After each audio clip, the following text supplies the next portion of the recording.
శ్రీమతి Basavatarakam Indo American cancer hospital research institute trust మెంబర్లకి, ప్రధానంగా చైర్మన్గా ఉంటున్న నందమూరి బాలకృష్ణ గారికి, ఇవాళ 25 సంవత్సరాల ఈ సేవా కార్యక్రమంలో పాల్గొంటున్న 2 రాష్ట్రాలకు సంబంధించిన ప్రముఖులందరికీ కూడా నమస్కారం. పేదల సాధికారత పట్ల ఎంతో నిబద్ధతతో ఒక పేదల పక్షపాతిగా పేరు తెచ్చుకొని అనేక రకాలైన సంస్కరణలు తీసుకొచ్చి తనకంటూ చరిత్రలో ప్రత్యేక స్థానాన్ని నిర్మించుకున్న మడమతిప్పని మహానాయకుడు స్వర్గీయ డాక్టర్ ఎన్టీ రామారావు గారు తన శ్రీమతి ధర్మపత్ని బసవతారకం గారు అనుభవించిన వేదన తర్వాత అటువంటి వేదన ఎవరికి రాకూడదనే ఒక లక్ష్యంతో బసవతారకం క్యాన్సర్ ఇన్స్టిట్యూట్ని ప్రారంభించడం, అంటే శ్రీకారం చుట్టడం, దానిలో అనేక మంది ఇవాళ 25 సంవత్సరాల ఈ ప్రస్థానంలో భాగస్వాములైన ప్రతి ఒక్కరికి, డాక్టర్లకు కానీ, ట్రస్టీ మెంబర్లకు కానీ, లేదా సామాజిక స్పృహతో దీంట్లో కాంట్రిబ్యూట్ చేసిన వధాన్యులకు అందరికీ కూడా నేను ముందుగా చేతులెత్తి నమస్కరిస్తున్నాను. నాటి ప్రధాని అటల్ బిహారీ వాజ్పేయి గారి చేతుల మీదుగా ప్రారంభించబడి 25 సంవత్సరాలుగా క్యాన్సర్ పేషెంట్లకి నిరంతరమైన వైద్య సేవలను అందిస్తూ కేవలం 2 రాష్ట్రాల పేదలకు మాత్రమే పరిమితం కాకుండా దేశం నలుమూలల నుంచి ఎవరైనా ఎక్కడి నుంచైనా ఆసుపత్రి ప్రాంగణంలోకి వచ్చి గేటు దాటి వచ్చిన తర్వాత లోపలికి వస్తే పేద ధనిక అంతరం లేకుండా ప్రతి ఒక్కరిని ఆదరించి నాణ్యమైన వైద్య సేవల్ని క్యాన్సర్ పేషెంట్లకు అందిస్తున్న ఈ ప్రస్థానంలో పాల్గొంటున్న ప్రతి ఒక్కరికి కూడా నేను చేతులెత్తి మరొకసారి నమస్కరిస్తున్నా. ఇవాళ the cancer is the second largest cause of death globally, accounting for 17.83% of total deaths. India is much better with 9.85%, but still situation is alarming. As per the ICMR report, there were 15,60,000 new cases in the year 2024, of which almost 60% of the patients, 8.7 lakh people have succumbed to cancer. I am also a victim of a cancer. It is not that I am affected by cancer, but I lost my mother and also sister, elder sister, to the cancer. So దాంట్లో ఉన్న బాధ వేదన ఏదో నాకు కూడా తెలుసు. అందుకని కేంద్ర ప్రభుత్వం అందిస్తున్న అనేక క్యాన్సర్ చికిత్సకు అందిస్తున్న అనేక చర్యలతో పాటు రాష్ట్రంలో గత 2 సంవత్సరాలుగా గౌరవ ముఖ్యమంత్రి చంద్రబాబు నాయుడు గారి నాయకత్వంలో క్యాన్సర్ చికిత్సకు లేదా క్యాన్సర్తో బారిన పడి ఇబ్బంది పడుతున్న అనేక మందికి ఒక నాణ్యమైన సేవలను అందించాలనే ఉద్దేశంతో అనేక కార్యక్రమాలు కూడా శ్రీకారం చుట్టడం జరిగింది. మొట్టమొదటిగా క్యాన్సర్ పట్ల అవగాహన కలిగించాలి అనే ఉద్దేశంతో ప్రచార కార్యక్రమాన్ని నిర్వహించడం మొదలుపెట్టాం. దాంట్లో ఇప్పుడే గౌతమి గారు కూడా మాట్లాడారు. ఒక క్యాన్సర్ సర్వైవర్గా ఉంటున్న గౌతమి గారిని కూడా అంబాసిడర్గా పెట్టి అవగాహన కార్యక్రమాలు నిర్వహించడమే కాకుండా ఉచితంగా cancer screening, because 70% of the cancer cases are preventable. There are many doctors, preliminaries, I don't want to go deep into that, but అందరికీ తెలిసిన విషయమే. 70% మనం నివారించదగ్గ క్యాన్సర్లు ఉంటున్నప్పుడు దాంట్లో ప్రధానంగా ఓరల్ క్యాన్సర్ కానీ, బ్రెస్ట్ క్యాన్సర్ కానీ, సర్వైకల్ క్యాన్సర్ ఉంటున్న నేపథ్యంలో వీటి పట్ల అవగాహన కల్పించడమే కాకుండా ఉచితంగా క్యాన్సర్ పరీక్షలు నిర్వహిస్తున్నాం.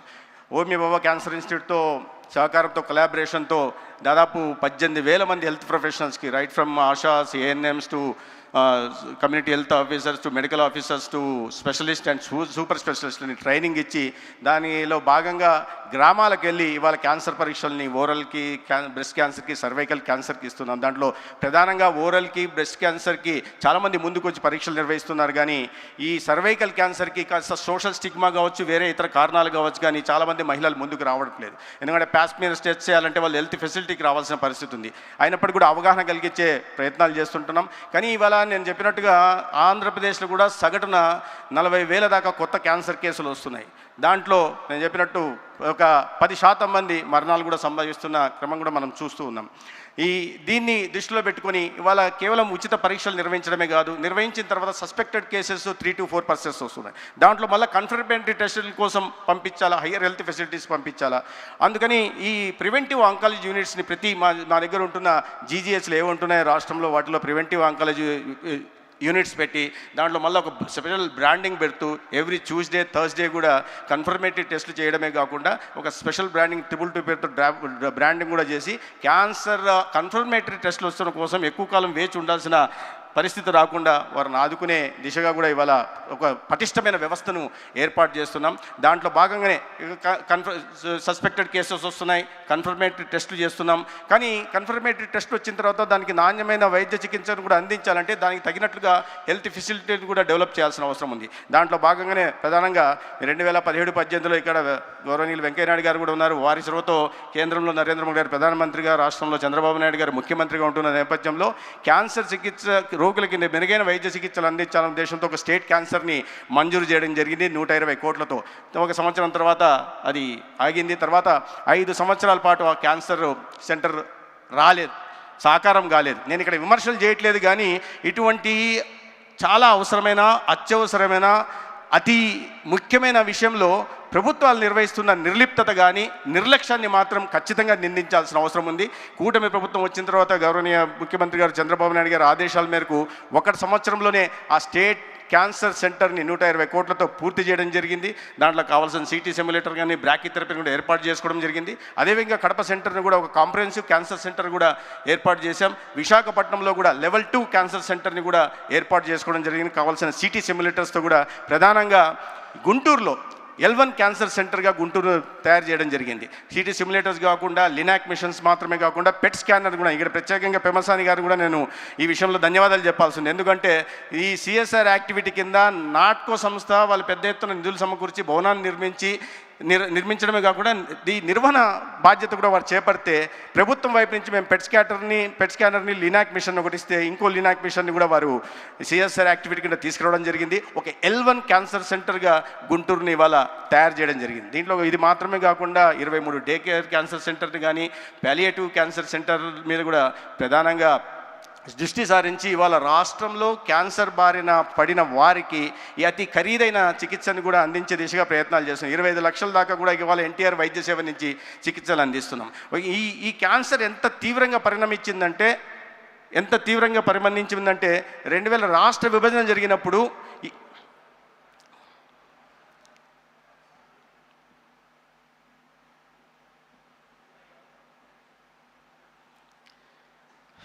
గౌరవనీయులైన ఆంధ్రప్రదేశ్ రాష్ట్ర ముఖ్యమంత్రి చంద్రబాబు నాయుడు గారు ఇచ్చేశారు.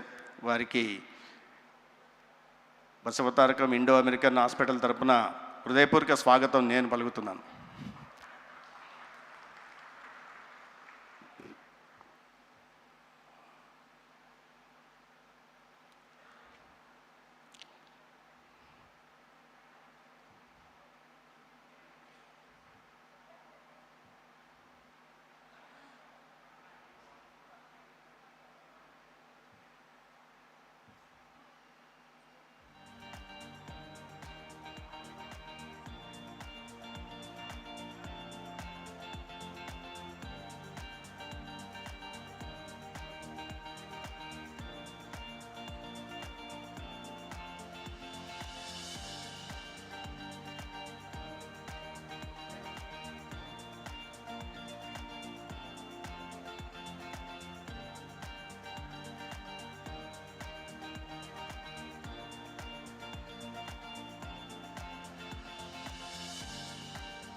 బాలకృష్ణ గారు అనుమతిస్తే నేను కొనసాగిస్తాను.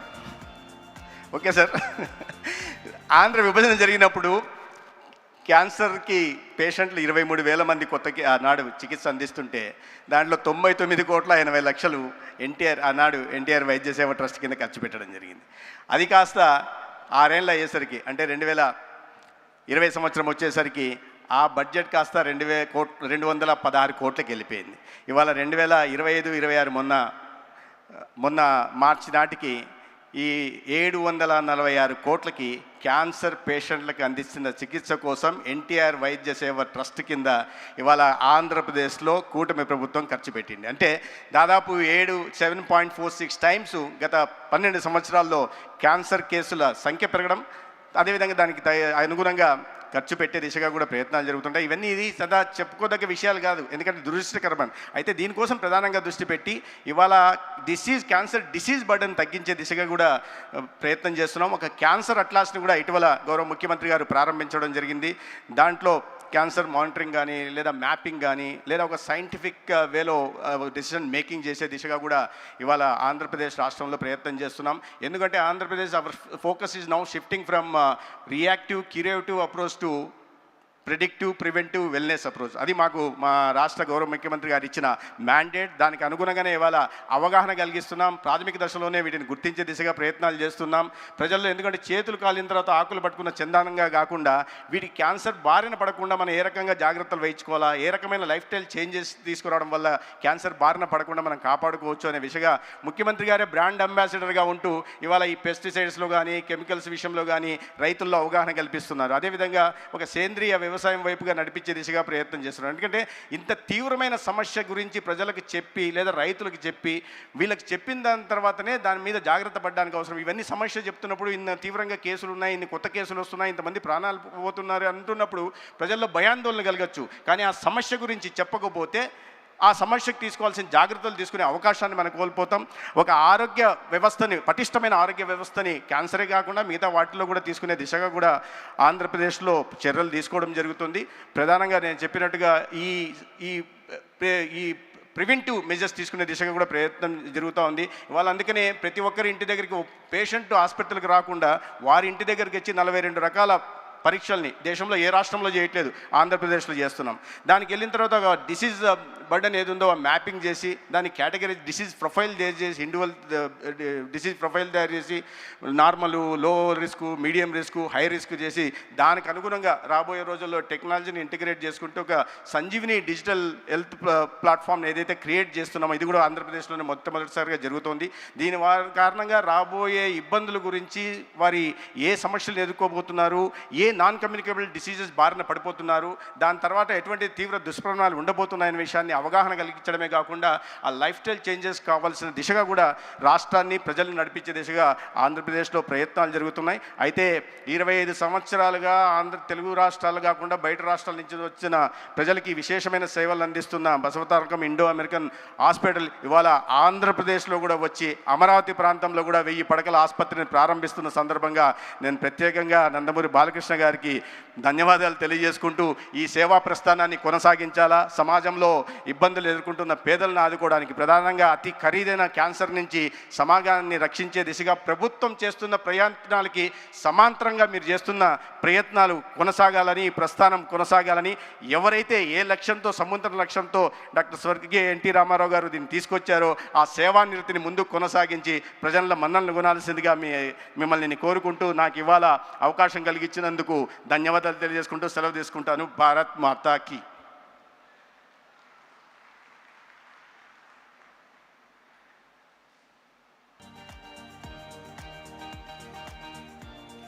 Honorable Minister Satyakumar Yadav garu, thank you Andi, thank you very much.